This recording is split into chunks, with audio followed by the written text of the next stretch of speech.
Have you ever gotten your dream girl, but then you have no idea where to take her? I'm Sona Kim, America's Face of Dating, and today I want to give you 15 great date ideas, whether that's you trying to bring the fire back into your relationship, or you're just trying to figure out where to take her for the very first time.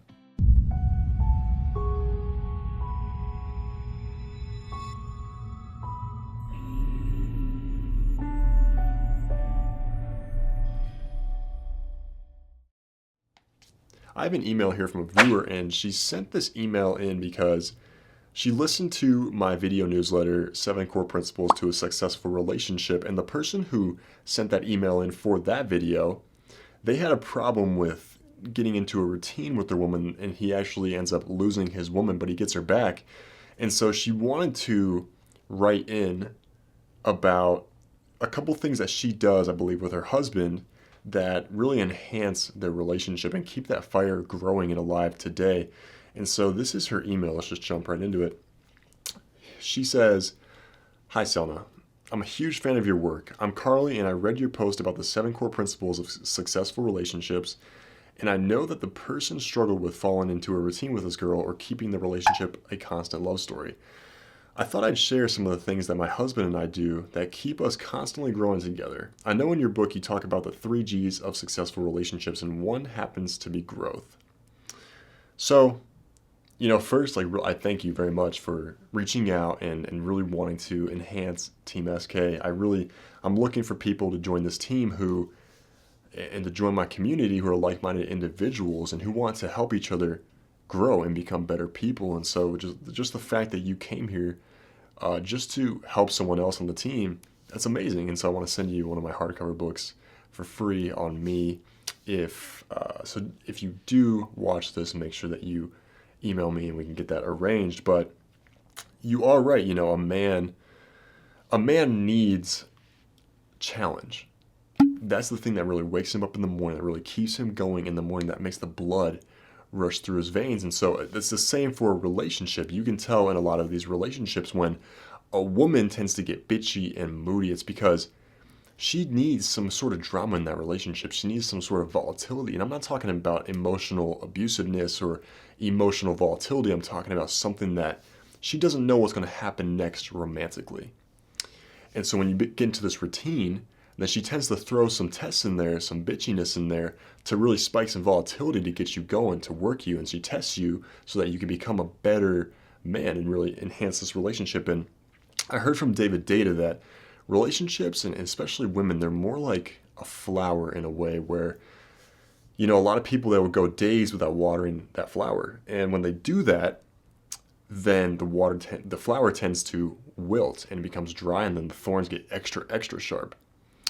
And then it calls for extra attention, right? But a lot of people don't know, and a lot of men don't know, is that you need to constantly give it like a little bit of water, each day a flower. And then the water is a symbol for the attention and the affection that you're supposed to give your woman. But when you don't do that and you fall into this routine and it gets bland and flatlined over time, then a woman will start to get bitchy and moody and throw in tests that really create some volatility.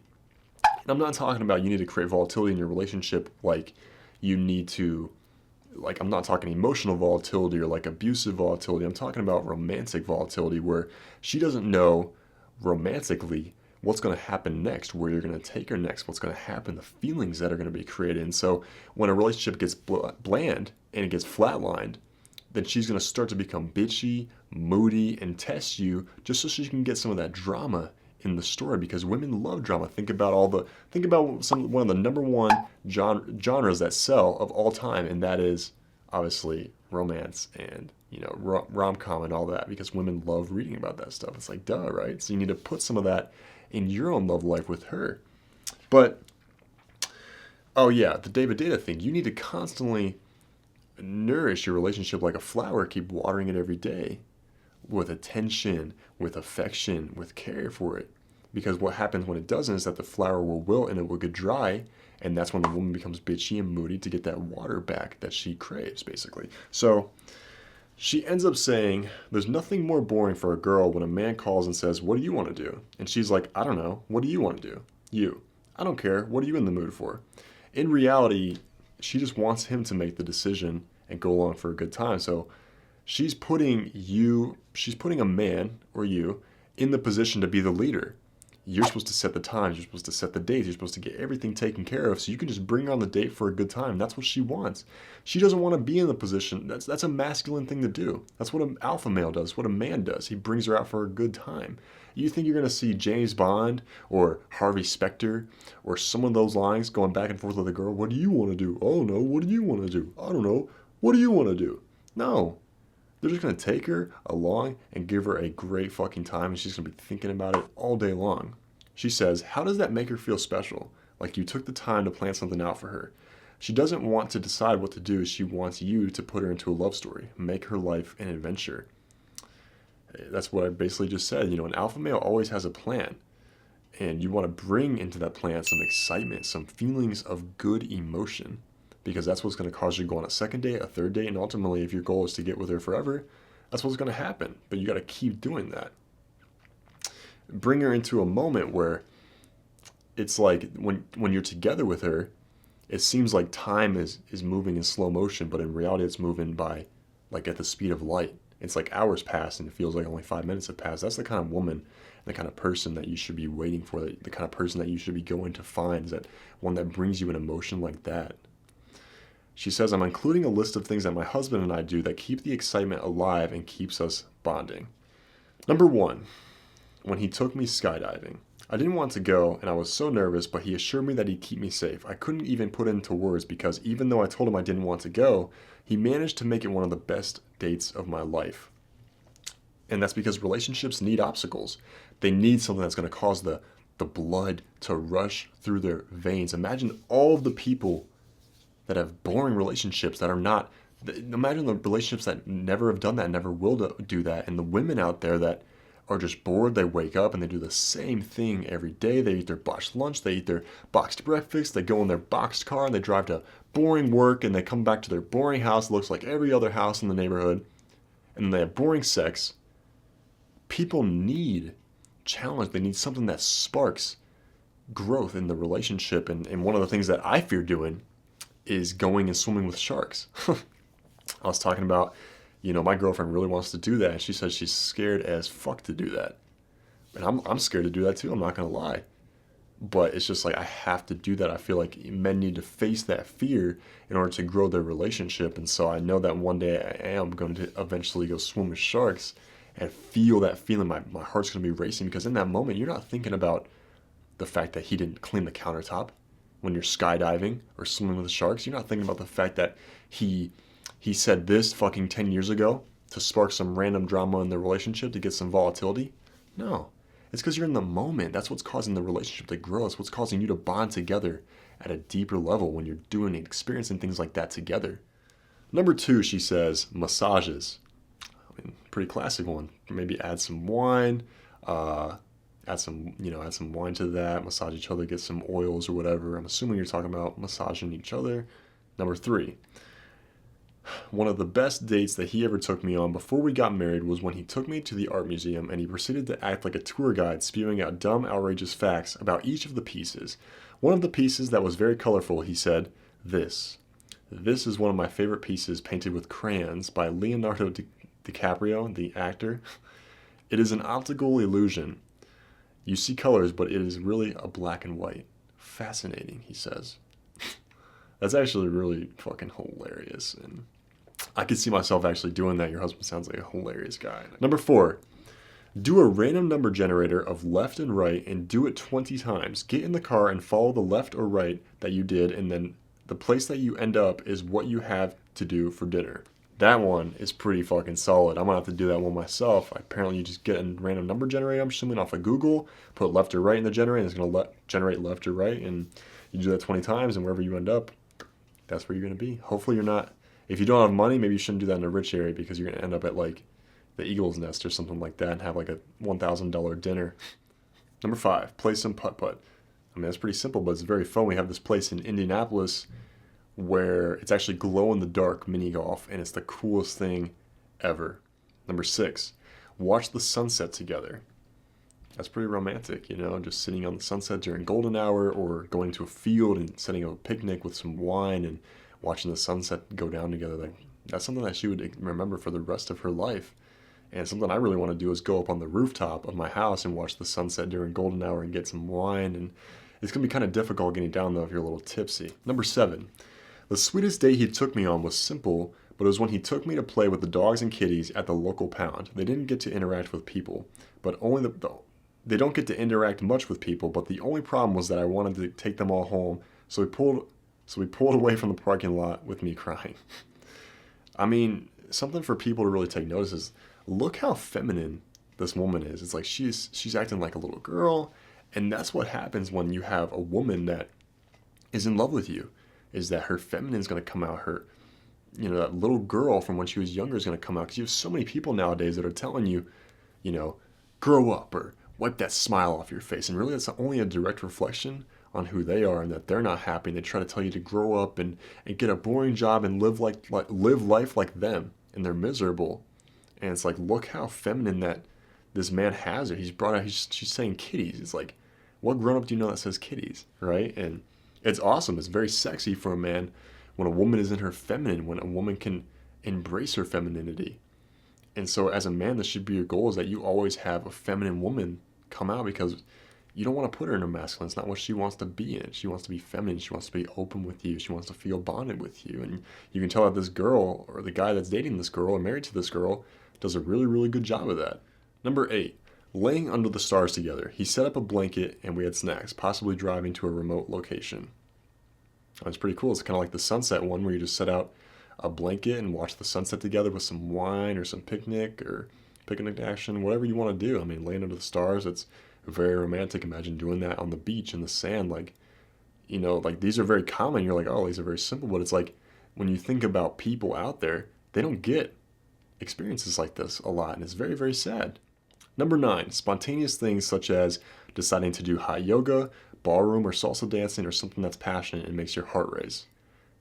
I said earlier that relationships do need challenge. They need something that makes the blood rush through their veins, because that's what causes a deep bond to be created. And a lot of men don't understand that. It's very, very simple, but it's very, very lethal at the same time. Number 10, couples massages. I mean, you kind of did say massages earlier, but I'll let this one slide. We can say like 9.5. You gave us 9.5. Because like couples massages and massages, kind of the same. Maybe you were talking about massages earlier, you're massaging each other with some oil, but I guess we'll let it slide. So she only gave us 10 or 9, whatever you want to count. I wanted to give you 5 of my own that are very, very creative and very good, and they're likely to just create a memory for the rest of her life that she can look back and be like, wow, I really had a great time with him that night. And let's just jump right into number 1. And number 1 is a photo shoot with wild clothing. This one is literally a classic. So you just have a bunch of wild clothing or masks or outfits in your closet that you buy, have a box full of, maybe from when you were a kid or from Halloween, put that on, have a photo shoot with her. And I know one of Neil Strauss's kissing techniques is that he would bring a girl in there and they would do these photo shoots and they would take pictures, and one he'd be like, do an angry face. They do the angry face, do like a drunk face or whatever, do a sad face, and then they'll look at each other, be like, look me in the eyes, and they'll like face each other and take a picture, and then he'll just lean in for the kiss and kiss her when they're looking in the eyes. And he said that he did a really good job of getting the kiss always with that. So maybe that's just for people out there that are looking to take her on a first date and get that first kiss. Maybe you should do that, because they're actually really, really a cool idea. Number 2, cook dinner, but you both can only use one hand. So this one is amazing for relationships or people who have been on a couple dates with a woman. Basically what you have to do is, I think I heard this from Tony Robbins, you have to be side by side with each other, your arms wrapped around her on the side, and let's say I'm on the right side, I can only use my right arm, and so I'm connected to her and she can use her left arm, but we can't use our other arms. So basically you have to be a team and cook dinner. So it's like when you're putting seasoning on chicken, you have to use your right hand, she's using her left hand, you're mashing it together. You could tell that that's probably going to put a smile on her face. You guys are going to be laughing the entire time. I think that's something that all relationships should try multiple times. It's a very, very fun, awesome thing to do. Number 3, have a her day. Plan the entire day out revolving around her. My girl, she wanted to get her eyelashes done, her eyebrows done, and then she randomly decided not to get her hair done. She's getting everything else done, like her nails and everything, and I was like, why aren't you doing that? And she's like, well, I just don't want to like spend all that money at once. And so I was like, you know what, like, I got a plan for you. And so I planned out this entire day made for her, including like, it was like bowling. No, it wasn't bowling. It was putt-putt. There's a bunch of fun things that she likes to do, and I made it all revolve around her. And one of the things in the day included her setting the appointment and getting her hair done, and she absolutely loved it. And so for men, I think that's something that you should do, just something very, very special for your girl. Don't do all the time, because you got a lot of beta males out there that are doing that like every fucking day for a girl. So it's like, do something, make it special for her, because you love her, not to get something in return. Number 4, plan a weekend getaway or nightly getaway, and you can't tell her where you're going. It makes her feel special because you took the time to plan something out for her, right? And one thing that you can do is just be like, okay, babe, like pack your bags for the weekend, for your birthday, and I'm gonna take you on a 3-day vacation. You have no idea where you're going. I remember my stepdad did that for my mom once. He told her to do that. I think he took her to Italy or Venice or something like that, and this is where she always wanted to go. And he took her there for 10 days, I think, and just told her to pack her bags. And he's like, you'll be surprised. You don't know where we're going. And so she said that was one of the most romantic things a man has ever done for her. The 5th and final date idea is take her dancing in the club and make it wild. I talk about in my nightclub success blueprint, I took, literally on her day, I took my girl out and we went to the club with all of her friends, and we got some shots together, we got a little tipsy together, and we only had 2 hours left in the club. And so we see this entire, just this giant crowd in this 2-story club, and it took us an hour to get up to the second story for some reason, because there was like something going on up there, and it took us an hour to get up there, even with me trying to, you know, get through, like trying to bribe the guards and everything. It took us an hour to get through that, and we finally get up there. We only had 2 hours left in the club, and we see this giant crowd up there, and there's this table in the middle of this crowd, and I'm like, why isn't anybody on the table, like dancing on the table? Like, let's make this wild, right? And so I grabbed her hand, we got a shot, grabbed her hand, I was thinking a Vegas bomb I think we took, walked over to that table, and she's like, no, I don't want to do this, I don't want to get up on the table. I was like, yes you do. And so I picked her up, put her on the table, I went up there, we started dancing together on this table, and the entire crowd's watching us. We found out later that the only reason the table was empty is because guards kept kicking people off the table, but we didn't get kicked off the table, luckily. But she said that like that's one of the most romantic things a man's ever done with her. It's just, you know, even when the girl's like, no, I don't want to go up on the table, chances are it's that she does want to be the spotlight. She wants to be attention. She wants to have a night where it's like all eyes are on her, and it's what makes her feel special. And I was like, even though you say you don't want to, I was like, let me just take care of this and make it special for you, and just follow my lead, babe. If you're someone who is seeking help with attraction, dating, their relationships, business, and personal life, the quickest way to get a hold of me is to go to my website and book a paid coaching session with yours truly. You can also jump into my book, Waking the Core of Man, where I discuss a lot of relationship techniques in the final 3 to 4 chapters. And on that note, I'm Sonic Kim, and I'll see you next time.